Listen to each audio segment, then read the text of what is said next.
Hey guys, couple days ago Wolcen released new major update which includes endgame system called War Table and almost no one cared.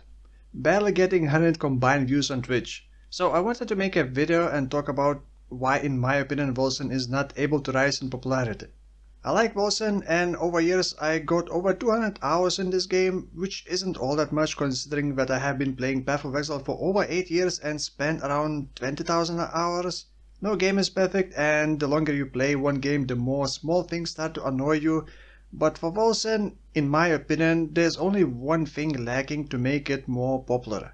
And that is endgame goal, reasons to push higher.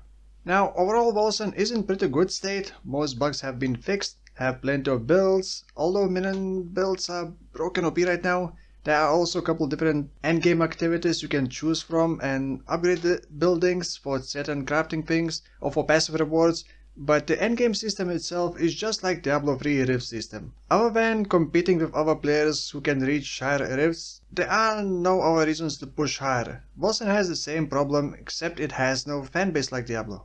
What is the point of doing higher level zones? To get better gears. And why do you need better gears?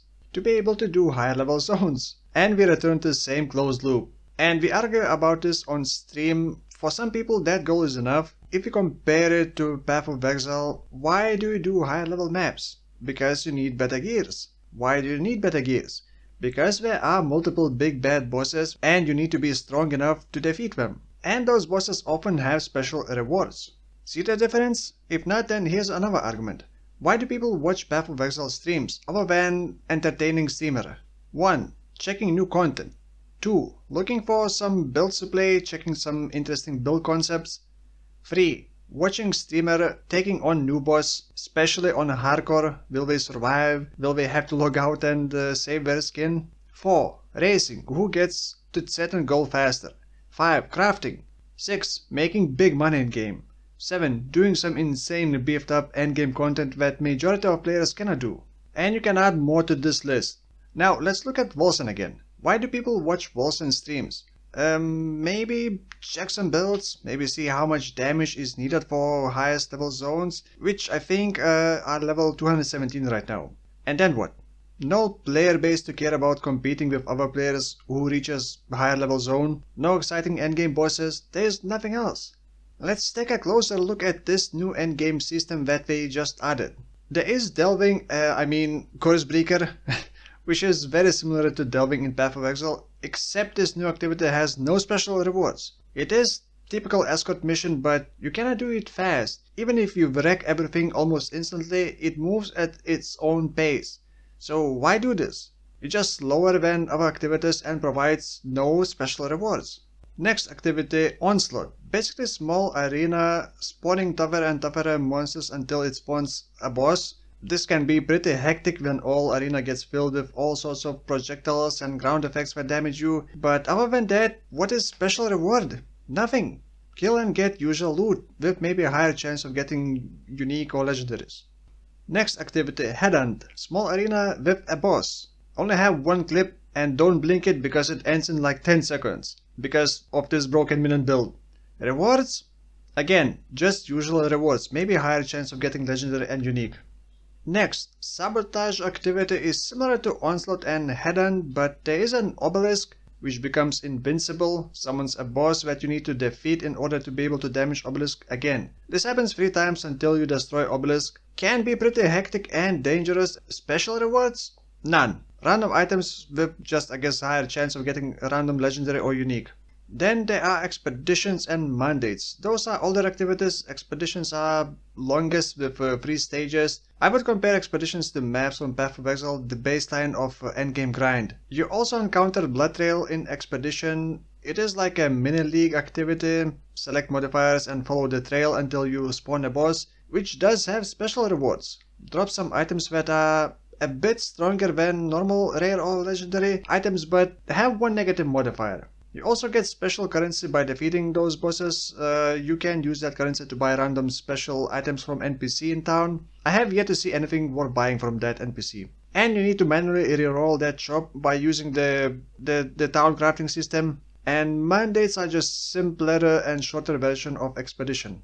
There is also Wrath of Saricel, which is like special version of Expedition, no drops, some special monster encounters, and at the end, performance screen with special rewards. Woo, special rewards! A random item with one random special modifier, which can only be obtained from this activity. Special modifiers like +1 pierce strength, ability to use certain skills with any weapons, etc. If only crafting system wasn't so bad, but in the end these special rewards are rarely useful.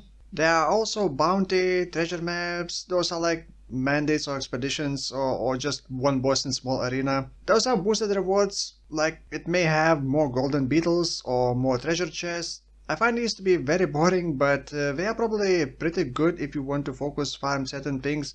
Well, at least it may help a bit. And lastly, there are Uber bosses, and you may think, oh, that's definitely gonna have some special rewards. No, nope, they don't. Just like normal headhunt missions with boss in the middle, except the boss is stronger, and it doesn't die in 10 seconds, sometimes. No special rewards. And to get to Uber boss, you need to use Dark Market inside Stormfall overview screen, essentially craft access to a boss. There is level 60, 70 and 80 Uber boss keys. Since I haven't reached level 70, I was only able to try first Uber boss. But then again, what incentive do I have to run this activity other than higher chance of random legendary or unique, which I could get in any other activity? So, of all the activities that I mentioned, there are only 2 of them that have special rewards. And those special rewards are too random to feel practical. It does have good variety of activities, but in the end, since they all pretty much do the same, you just going to pick whichever is easiest and provides the most rewards or the quickest way of getting productivity for building upgrades. By the way, building upgrades are shared between characters, so once you unlock most things, there isn't much incentive to continue grinding. Now I want to circle back and look at what was added in this major update. 4 new endgame activities, but none of them have any special rewards. New monsters, okay, who cares. New armor skin, new environments. One skill got one more damage type to select from. That is it. No new uniques mentioned, no new special rewards, no new skills or skill reworks. This new major update did not bring any new reasons to return to Wolcen, no new reasons to stream it other than just to check what is new. Last major update was in July 2021. They revamped summons. And that is it. Again, new environments, new cosmetics. By the way, cosmetics are free, just like transmog system. Quality of life improvements and bug fixes, which is great, of course. Summon revamp, by the way, is great. It just they scale with everything and become very OP very quickly. The last big update that actually added new content was on December 3rd, 2020. Blood Trail was added, which was like a mini league. You follow the trail and hunt down the boss for special items. I mentioned it when I talked about the expeditions. It now became part of the core game, just like Path of Exile. Some leaks after 3 months go into the core game. There have been many other small patches to fix bugs or to add quality of life improvements, but these things, while necessary, they do not bring new players, nor does it bring back old players. New environments, new dyes to color my armor, new armor transmogs. Yay, so interesting to see new colors and rocks. Woohoo! It is pretty frustrating seeing game that has potential go to waste. They keep adding nice things to look at, but nothing that would keep you interested for more than a couple days. I do hope Wolcen will improve this lack of endgame goal, but at this point, I do not have much hope. Last Epoch did better job at improving endgame and gave incentive to do new content. I haven't played it, so I'm just mentioning it from my memory. Last Epoch added dungeons in which you can combine unique items with other items and turn it into legendary uniques, making some bad low-level unique items well actually good for endgame builds. And we keep adding more unique items, skills, new classes rather than new types of rocks and colors to look at. You can tell I'm frustrated, but only because I like Wolcen and I hate to see it fail. Now, if you haven't played Wolcen and wondering if you should buy it, then my answer is only if you're looking for an action RPG to play for 2 or 3 weeks, maybe a month. After that, it becomes very boring. It often goes on discount pretty much every time a major badge drops, it goes on discount. So that is all. Path of Exile news cycle is about to begin. So in my next video I will probably return talking about Path of Exile. Subscribe, click all the buttons. Thank you for watching and until next time. Bye bye.